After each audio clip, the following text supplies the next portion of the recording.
여러분 안녕하세요. 핫설입니다. 구독과 좋아요 진심으로 감사드리고 속도가 느려 답답하신 분들은 1.5배속 보시는 걸 추천드려요.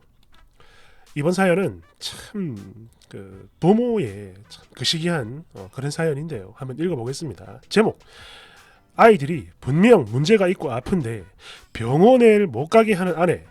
이야, 이거는 진짜 때려 죽일 수도 없고 말이죠. 원제: 아내가 아이들을 병원에 데려가는 걸 거부합니다. 여러분 안녕하세요. 저는 9살 딸과 5살 아들을 키우는 아빠입니다.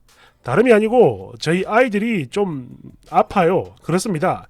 그러니까 분명 문제가 있는 게 명백한데 그럼에도 불구하고 아내는 절대 아이들의 장애를 인정할 수 없다며 아이들 병원에 데려가는 걸 거부합니다. 그러면서 버티고 있는 그런 상황이죠. 아내 말이 그래요. 이건 절대 장애가 아니다 라며 어떻게 아빠라는 사람이 자기 아이를 장애아로 취급하고 정신병원에 데려가려고 하냐, 미쳤냐 이러면서 화를 내요. 진짜 돌아버리겠는데, 그러니까 그 정신적으로 장애가 있으면 이거는 무엇보다 가족들의 협조가 중요한 거 아닙니까? 저는 그렇게 들었어요. 그런데 이건 뭐 말만 꺼내도 불같이 화를 내고 눈이 확 뒤집어지니까 정말 뭐 어떻게 너무 답답하고 속이 상해 미치겠어요. 최대한 빨리 병원 치료를 받고 대응을 해야 되는데 아내는 전혀 협조를 하지 않습니다. 그리고 절대 인정도 하지 않으려고 해요. 그러니까 이 글을 아내에게 보여줄 생각이니 여러분들이 보시고 판단을 좀 해주시기 바랍니다. 욕 좀 왕창 해주세요. 먼저 9살 저희 큰딸, 일단 제가 인터넷에서 봤던 정보와 굉장히 유사한데요. 난독증, 난산증, 난필증이 모두 의심되는 상황입니다. 글을 잘 읽지도 못하고 쓰지도 못해요. 수학도 마찬가지고 아주 기본적인 개념도 이해 불가, 학습에 엄청난 어려움을 겪고 있는데요. 그러니까 예를 들어서 아주 기초적인 계산 있죠. 이런 거를 제가 아무리 설명해줘도 그 개념을 단 1도 이해를 못합니다. 잘 못하는 게 아니라 그냥 못해요. 그리고 집중력이 굉장히 짧습니다. 글을 잘 못 쓰는 걸 떠나서 한두 줄도 쓰지 못할 정도로 집중력이 짧아요. 아무리 가르쳐줘도 그렇습니다. 아예 이해를 못합니다.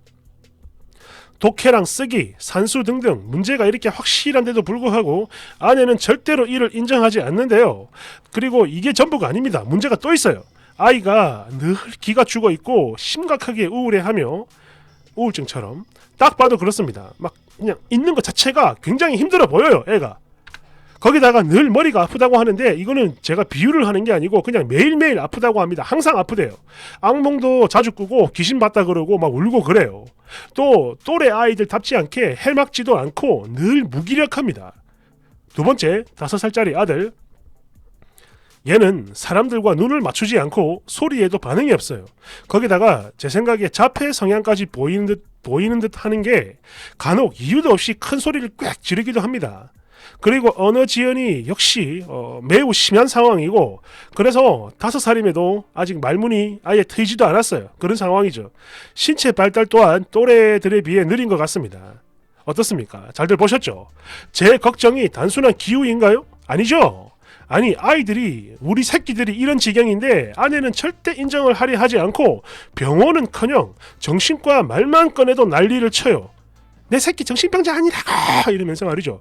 너무 답답한데 죽도록 기를 쓰고 반대를 하니까, 그리고 제 생각엔 그래요. 이거는 아내 본인도 분명 느끼고 있는 것 같은데 일부러 회피를 하는 그런 생각도 들거든요. 그러니까 여러분이 따끔한 소리 좀 해주십시오. 급합니다. 아내의 협조를 얻어야 치료가 가능하잖아요. 물론 마음 같아서는 제가 24시간 붙어있고 치료시키고 뭐 그러고 싶지만 생업을 위해선 일을 해야 되고, 그러면 아내의 협조가 절실합니다. 그러니까 제발 좀 도와주세요. 빨리 치료를 받아야 할 텐데 너무 걱정됩니다. 야, 이거 뭐야 이거. 댓글 1번. 그 정도면 님이 아내 몰래 데려가든가 완강하게 대처를 하셔야죠. 특히 큰아이 9살이면 솔직히 많이 늦었습니다. 아내가 뭐라 하든 말든 쌩 까고 바로 병원부터 가요. 2번. 아내도 문제가 있는 것 같은데 보니까 셋 다 병원에 가봐야 될 것 같습니다. 3번. 제가 아동 쪽 전공인데요. 이런 부모들 생각보다 많습니다. 알면서도 회피하는 건 맞는 것 같고요.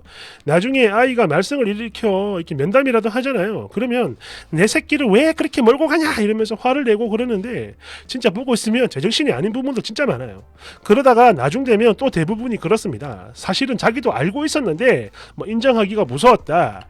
조금만 있으면 괜찮아질 거라는 생각에 계속 치료를 미루면서 살았고, 뭐 장애가 아니게 뭐 그렇게 만들고 싶었다 뭐 이런 이상한 소리도 하고, 아무튼 이거는 아내분도 같이 상담을 받으셔야 돼요. 얼른 가요. 4번.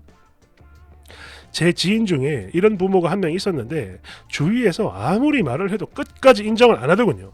다만 당신의 아내하고는 좀 다른 게 병원에만 안 갔을 뿐 관련 서적 사서 읽고 노력은 했던 걸로 알고 있습니다. 결국 6살 정도 됐을 때 치료를 시작했고 지금은 초등학교 4학년인데 많이 좋아지긴 했지만 뭐 그래요. 보고 있으면 바로 티가 납니다. 그러니까 제 말은 치료는 뭐다? 결국 빠르면 빠를수록 좋다 이겁니다. 참고로 저는 이 아이를 돌이 되기 전부터 봤었는데요. 그때도 확실히 보통의 아이들과는 달랐거든요. 그 나이에도. 그래서 지금도 늘 안타깝고 아쉽고 그렇습니다. 조금만 더 빨리 인정을 하고 치료를 받았더라면 분명 지금보다 훨씬 더 좋았을 텐데 하고 말이죠. 이런 일들 있죠. 이게 진짜 나쁜 게 아이에게 문제가 있으면 그 특수학교 보내가지고 그 아이에 맞게끔 가르쳐야 되는데 그거를 인정 안 하고 일반 학교 보내잖아. 오히려 그게 아이들을 더 망치는 겁니다. 아무 도움이 안 돼요. 아이 인생에. 그래서 좀 잔인한 말이지만 옛날에 그런 일이 있었어요. 그 3급인가 지체장애 3급인가 그런 아이인데 일반 학교를 어거지로 보내가지고 장애 판정도 못 받고 그래가지고 나중에 그 아이는 아무것도 못하고 나라에서 지원해주는 게 없으니까 오히려 그렇게 해가지고 아이 인생을 망쳐버린 그런 경우도 있었습니다. 이거는 이러면 안 돼. 이거는 좋은 게 아니야 진짜. 차별 아닙니다. 인정을 해야 아이가 살아요. 감사합니다.